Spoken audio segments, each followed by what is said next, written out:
Между тем, на пляже 202-го микрорайона в столице проходят республиканские соревнования по плаванию в холодной воде. Участвуют как любители, так и профессионалы, как мужчины, так и женщины.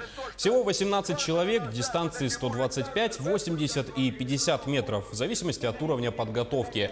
Температура воды на Лене сегодня плюс 4 градуса. На мероприятии присутствует бригада Центра медицины катастроф, а студенты медучилища оказывают помощь в качестве волонтеров.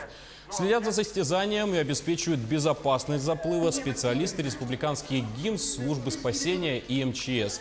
В качестве гостя на соревнования приглашен заместитель председателя Межрегиональной ассоциации холодного плавания в России, а также двукратный рекордсмен книги рекордов России по плаванию на самой длинной дистанции Александр Брылин из Благовещенска.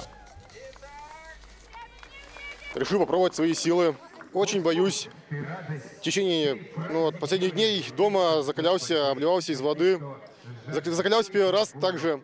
То есть начал после того, как узнал объявление. Я очень люблю экстремальные виды спорта, поэтому решил принять участие. Я ездил на квадроциклах по горам, прыгал с парашюта, прыгал с тарзанки с моста. В общем, таким